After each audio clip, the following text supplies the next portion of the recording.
All right, so I'm going to discuss certain cases where the Brazilian permanent residency, I would say the Brazilian PR is much better than the Mexican residency. It beats the Mexican residency in certain unique situations, and there's some major advantages of the Brazilian permit as compared to Mexico. So I'm going to discuss those scenarios.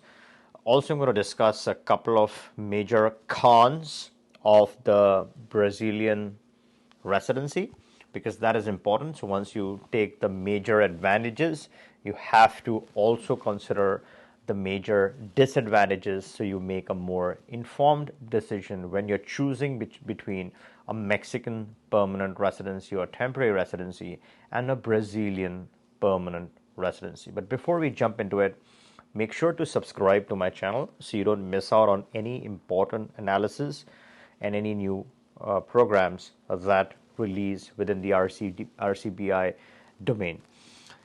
Now, Brazil, the thing that's very unique with Brazil, it's part of the Mercosur treaty. So you have other Mercosur nations, notably Argentina is the second one.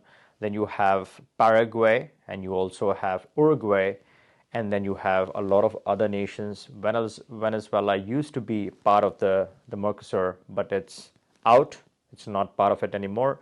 But then you also have a lot of other associate or second tier nations that participate in a limited capacity. So it's not a full-blown Mercosur participation, but they obviously enjoy some benefits that the Mercosur agreement offers, some extended benefits.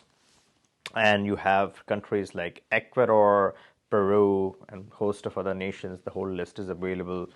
If you Google it, you'll get the full list. But Brazil brings to the table the Mercosur access. Now, if you are a Brazilian citizen or a citizen of any of the Mercosur nations, you have freedom of movement, you have direct access, you can work, apply for TRC, get a PR, and even apply for citizenship in other participating Mercosur nations. So that's Brazilian citizenship, right? But even if you're not a Brazilian citizen, if let's say you have a Brazilian cedula, using the residency permit, the Brazilian residency permit, you can still obviously get that ID, and that can be used for travel between different countries. Now, if your home country passport does not have visa waiver, there have been instances where immigration officials haven't just accepted the ID. So it's a hit or a miss when you're trying all of that. And the other question is, how important is a Brazilian cedula compared to, let's say, a Paraguayan cedula? Do they have equal rights, or is the Brazilian one seen as more of an upper hand when it comes to these things? Now, these are not equal things, right? You have the US GC, that can be used to enter Canada, it can be used to enter Mexico. If you see the Canadian PR, you cannot use that vice versa to go back to the US, right? Canadian PR can be used to either go to Canada or to one level below, which is Mexico. You can enter Mexico. Now, if you get the Mexican TRC or the PR, that's no good outside of Mexico. You can only enter Mexico, and that's the only benefit you have. You can't go upwards. You cannot use that to either enter Canada. Forget about the US. So the Mexican residency is very limited in that case. That's not true for the Brazilian residency.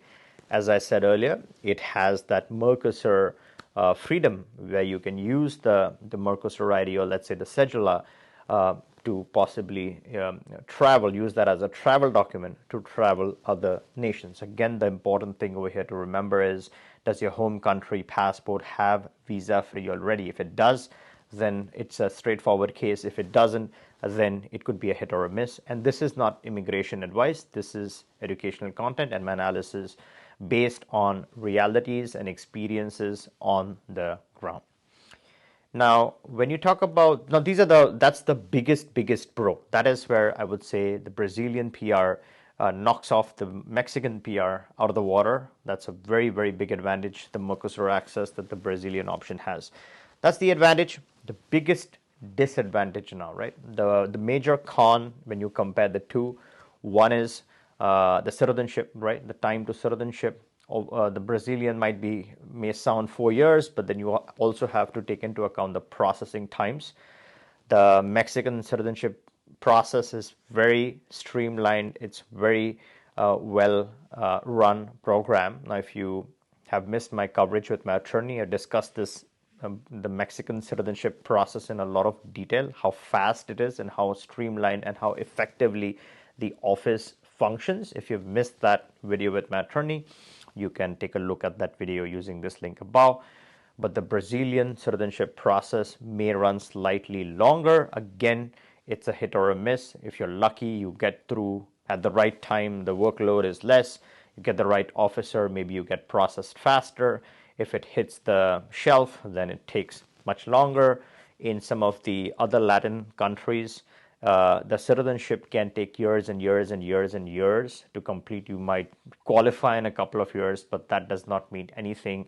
When you apply for citizenship, it really heads nowhere. You're waiting for several years before you can naturalize that too, if your application succeeds. With Mexico, you don't have that disadvantage. You know for sure if you qualify, they will sooner rather than later process your case and give you that ultimate benefit. So citizenship processing timeframes, I feel Mexico has a big edge if you're looking for that all-important citizenship towards the end. Brazil gives citizenship, but it's just, it's sort of, it all depends upon the office and the processing times and all those things.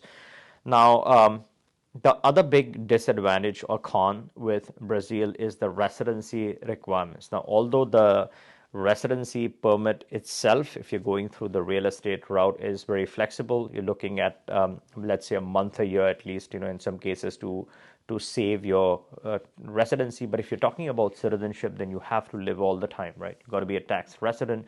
You have to live most of the time in the country. They're going to check your ties. They're going to see your residency. So let's say you want to do it in 4 years, then you have to actually go and live in Brazil for a long time in order to then qualify for citizenship. With Mexico, you have a flexible temporary residency, you have a flexible permanent residency. The time on the ground, physical presence required is effectively a lot lesser than, let's say, compared to Brazil, for instance.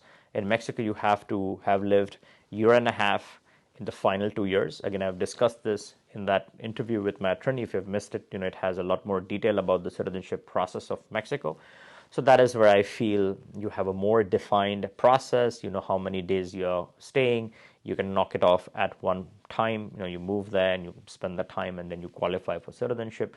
So Mexico, obviously, that's a big advantage with Mexico. But if you're looking for freedom of movement and access to other countries, if that's your objective, then Brazil definitely is better, in my opinion, as compared to other residencies. The third, and before you go, the third edge that Brazil has is that the Brazilian PR, I feel, has a lot more attractive power. Like the moment you see that, it's more accepted, in my opinion, from what I have, what I've seen from cases, as compared to, let's say, you have a Paraguayan residency and a Paraguayan cedula. That compared to the Brazilian one, the weightage is something that you should consider. I think the Brazil is more attractive in a lot of ways, especially with immigration and all of those things. Again, this is not immigration advice. This is based on what I have seen from past experience.